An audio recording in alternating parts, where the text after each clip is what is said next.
ချက်သိန်းချစရာနန်လောကဇလန်တွေကိုတင်ဆက်ပေးနေတဲ့ The Ghost Diary ကနေကြိုးဆိုပါလေကျွန်တော်နေလင်းပါကျွန်တော်တို့နေ့စဉ်ဖြတ်သန်းနေတဲ့နေရာတွေမှာညဘက်ရောက်ရင်လုံးဝအသွင်ပြောင်းသွားတဲ့နေရာတွေရှိပါတယ်အဲ့ဒီနေရာတစ်ခုကတော့ဆေးရုံကြီးတွေပါပဲနေ့ဘက်မှာဆရာဝန်တွေလူနာရှင်တွေနဲ့စီကားနေတယ်ပဲမြညတကောင်ရဲ့အချိန်ရောက်သွားတဲ့အခါဆေးရုံသင်ရှင်လန်းတွေကအကြတန်ကြားလောက်အောင်အထိတိတ်ဆိတ်သွားတတ်ပါတယ်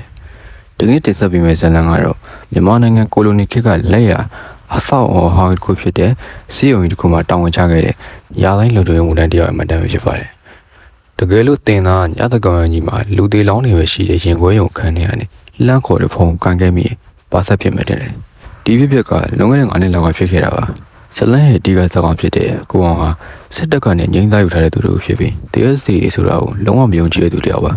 ။သူကမျိုးကြီးတစ်မျိုးကတတန်းရဲ့စေယုံကြီးတစ်ခုမှာရာတိုင်းလူတွေဖြစ်လို့ရခဲ့ပါတယ်။လှုပ်ဆောင်ဝင်တဲ့ပထမဆုံးနေ့မှာပဲလုံခြုံရေးမှုကြီးဦးစိန်ဟာစေယုံတစ်ခုလုံးကိုအောင်ကိုလိုက်ပြပါတယ်။စေယုံကအဆောင် ABC ဆိုပြီး၃ခုရှိရလေကအဆောင်စီကအဟောင်းဆုံးဖြစ်ပြီးလူနာတွေတိတ်မထားတော့ဘူးပေါ့ဗျာ။အဲ့ဒီအဆောင်စီရဲ့မြေအောက်ထပ် basement မှာတော့စေယုံရဲ့ရင်ခွဲရုံနဲ့အလောင်းထားတဲ့အခန်းရှိရဲ့ဗျ။ဦးစိန်ကမြေအောက်ထပ်ကိုဆင်းတဲ့လှေကားထိပ်မှာရက်ပြီးကိုအောင်ကိုတင်းမာနေမျက်နှာထားနဲ့တီးပေးလိုက်တယ်။ကိုအောင်မင်းရဲ့စစ်သားဟောင်းဆိုတတိရှိတာငါသိတယ်။ဒါပေမဲ့ဒီစေယုံမှာတော့ငါပြောတဲ့စီကတ်တစ်ခုမတိတိကျကျလိုက်နာရမယ်။ဦးစင်ကဆက်ပြီးတော့ည7ကြော်သွားရင်ဒီဆောင်စီရဲ့မြေရောက်ထက်ကိုလုံးဝမစင်းနဲ့တော့။ပြီးတော့မင်းရဲ့လုံခြုံရေးကောင်တာဖုန်းလိုင်းနံပါတ်404ကနေခေါ်လိုက်ပြီးတော့မှဖုန်းမကင်မိသေးနဲ့။အဲ့ဒီလိုင်းနံပါတ်404ဆိုတာအောက်ကရှိငွေရုံတွေမှာတက်ထားတဲ့ဖုန်းလိုင်းပဲ။ညဘက်အဲ့ဒီခန်းထဲမှာဘယ်သူမှမရှိဘူး။တေချာမှတာနော်ဆိုပြီးကိုအောင်ကိုသတိပေးခဲ့တာပေါ့ဗျာ။ကိုအောင်ကလည်းတင်းရမယုံနဲ့တူပြီးစိတ်ထဲကနေရည်ရှင်သွားတာပေါ့ဒါပေမဲ့ကောင်းချင်းပြပြီးတော့ပဲလှုပ်ဆတင်ဝင်လိုက်ပါတယ်လှလောက်အေးဆေးဖြစ်တန်းပြီးတဲ့နောက်မှာတော့ဇီလန်လာရဲ့မိုးတဲ့ညညအောင်ရောက်လာပါတယ်ညနိုင်ခွဲအချိန်လူနာရှင်တွေကအအိမ်မောကျနေပြီးဆေးရုံတစ်ခုလုံးတိတ်ဆိတ်နေရပါဗျာကိုအောင်တယောက်တည်းလုံခြုံရေးကောင်တာမှာထိုင်နေရေဒီယိုနားထောင်နေပါတယ်အဲ့ဒီအချိန်မှာပဲကောင်တာဘောကအတွင်းလိုင်းဖုန်းကနေရုတ်တရက်မြည်လာပါတယ်ကိုအောင်ကဖုန်းရဲ့မျက်နှာပြင်ကိုကြည့်လိုက်တော့အနီရောင်ခဏန်းလေးနဲ့လင်းနေတာနံပါတ်404ရှင်ခွဲရုံဆိုရစတာပါပဲဦးစင်စကားကိုချက်ချင်းသူသိရသွားတယ်ဒါပေမဲ့ဖုန်းကစက်တိုက်မိနေတာ3-4-5ချိန်လောက်လည်းဖြစ်လာရောကိုအောင်စိတ်ထဲမှာတန်ကြားစိတ်တွေစောင့်ဝင်လာတယ်ညတိုင်းကသူနာပြုဆရာမတဲ့ရောအောက်ဆင်သွားရင်အခန်းထဲပိတ်မိနေရမြန်လားသူတွေးမိလိုက်တယ်စစ်သားဟောင်းပြီးလူတယောက်ဒုက္ခရောက်နေတာကိုလေးတွေမရှင်းနိုင်တဲ့အတွက်ဖုန်းကိုကောက်ကင်လိုက်ပါတယ်ဟယ်လိုလုံခြုံရေးကောင်တာပါဖုန်းထဲကနေဘာမှပြန်မကြားရအောင်လိုင်းမကောင်းနဲ့အေးအော်အတန်တွေကိုပဲကြားနေရတယ်ဟယ်လိုဘယ်သူလဲခင်ဗျာအောက်မှာဘာဖြစ်လို့လဲရုတ်တရက်ဖုန်းထဲကနေရန်ကိုအေးဆက်ပြီးတုံရင်းတဲ့မျိုးသမီးတယောက်ရဲ့အတန်ထွက်လာပါတယ်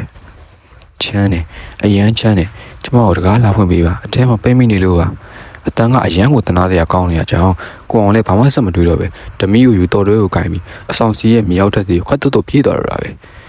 မြောက်ထက်ကိုရောက်တာနဲ့အပူချင်းကရုတ်တရက်ထိုးကျသွားတယ်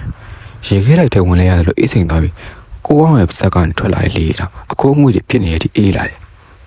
စင်းချန်လန်းတဲ့ရှောက်ကမိချောင်းတွေကလည်းပြက်ခါကြီးမှုမိတ်တုံဖြစ်နေရပါဗျာကိုအောင်ကဓမီကိုထိုးရင်စင်းချန်လန်းရဲ့အဆုံးကတမ်မနီတကားရဲ့ရှေ့ကိုရောက်သွားတယ်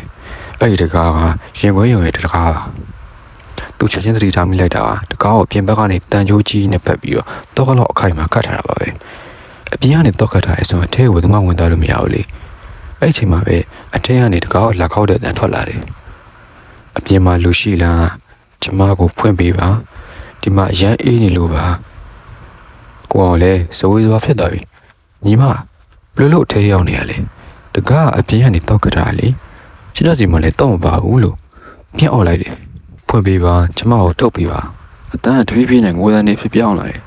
ကိုအောင်လည်းအချင်းလေးဦးတခြားသိရအောင်တန်တကားရဲ့လေလောက်မှရှိရလေးတော့မှန်ပေါ့အသေးလေးနောက်ကတ်သွားလိုက်တယ်မန်ကအထဲကနေအေးတဲ့ကြောင်ရေကုန်းမှုတွေရနေတယ်သူ့လက်နဲ့ရေငွေတွေကိုတိုးလိုက်ပြီးဓမီနဲ့ထဲကိုထိုးကမှန်ပေါက်ကနေချောင်းကြည့်လိုက်ပါတယ်ဓမီအောင်မှာကိုအောင်မြင်လိုက်ရတာကတမ်မစ်ဘွဲကုံတွေပေါ်မှာတင်ထားတဲ့လောင်းအောင်တွေထဲတဲ့အိမ်မဲတွေပါအကုန်လုံးကလည်းငိမ့်နေပါတယ်ဘယ်သူမှလည်းမရှိပါဘူးလို့စိတ်ထက်တွေးလိုက်တဲ့ချိန်မှာပဲသူချောင်းကြည့်နေမှန်ပေါက်ရဲ့အောက်ကနေဖြူရော့နေတဲ့နှစ်ဖူးတစ်ခုကတဖြည်းဖြည်းပေါ်လာတယ်လူတယောက်ကမှန်ပေါက်နှောင်းကိုကပ်ပြီးသူ့ကိုအောက်ကနေပင့်ကြည့်နေတာပါကိုအောင်ဓမီကိုအဲ့ဒီမျက်နှာကိုထိုးလိုက်တဲ့အခါသူ့တကူလုံးသွေးတွေအိတ်ခဲသွားတယ်လို့ဖြစ်သွားတယ်အဲ့ဒီမျိုးသမီးရဲ့မျက်နှာကသွေးရောလုံးဝမရှိဘူးမျက်လုံးတွေကမျက်ဖြူလန်းနေပြီးသူမရဲ့လေဘင်းရတဲ့ရှင်ဘက်အထိကိုရင်ခွဲရုံမှာခွဲစိတ်ပြီးတဲ့နောက်ပြက်ချုပ်ထားတဲ့ဝိုင်းမိုးသံခွဲချောင်းချုပ်ရကြီးကအထင်ရှားကိုရှိနေပါတယ်ဟုတ်ပါတယ်သူမကလောင်းကောင်းကြီးပါ အဲ့ဒီလောင်းကောင်မျိုးသမီးကကိုအောင်မှန်ပေါက်ကနေမျက်တောင်မခတ်ပဲစိုက်ကြည့်နေပသက်ကြီးကိုနေရွက်တိုင်အောင်ပြေးလန်သွားတဲ့အထိပြုံးပြလိုက်ပါတယ်ပြီးတော့မှန်ကိုသူ့ရဲ့နှကန်းနဲ့လာကပ်ပြီးပြောတယ်မင်းလာဖွင့်မပေးငါဘာသာငါထွက်လာခဲ့ပြီတန်တကာကြီးအထဲကနေစင်ကောင်ကိုစောင်းလိုက်တယ်လို့အပြင်ကိုဖောင်းထွက်လာပါတယ်ကိုအောင်လည်းဓမီကိုလွှတ်ချပြီးလေကားပေါ်အသက်လူပြေးပါတော့တယ်နောက်မှာတော့တန်တကာကိုစွန့်ပြထွေးရနေတဲ့အတန်တွေတန်ကြိုးတွေပြတ်ထွက်မတက်ရုံးကန်နေတဲ့အတန်တွေနဲ့မျိုးသမီးရဲ့ရည်ရန်ချေကြီးကမြေရောက်ထက်တစ်ခုလုံးပိတ်တင်ထက်နေပါလေ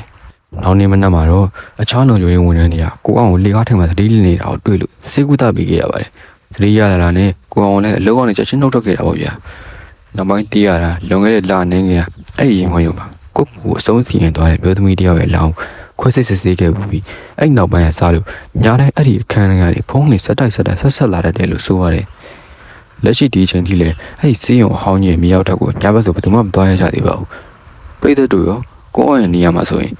ညတကောင်ကြီးမြည်လာတဲ့အဲ့ဒီဖုန်းကမ်းမိမလားကမ်းမိပြီးအတန်ကြားခဲ့ရောအောက်ထပ်ကိုဆင်းသွားပြီးတကားတော့ဖွင့်ပေးမိမလား The Ghost Diary ရဲ့ဒီနေ့တင်ဆက်မှုကတော့ဒီလောက်ပါပဲညဘက်တယောက်တည်းဖုန်းသုံးနေအနောက်ကတယောက်စောင့်ကြည့်နေတယ်လို့ခံစားရရင်လှည့်မကြည့်မိစေနဲ့နော်သူတို့မင်းကိုနှုတ်ဆက်ရှင်နေရလည်းဖြစ်နိုင်တယ်နောက်ထပ်ကြက်သီးထားရတဲ့လမ်းတွေအတွက် channel subscribe လုပ်ပေးထားပါအားလုံးပဲအိမ်မက်လာမကြပါစေ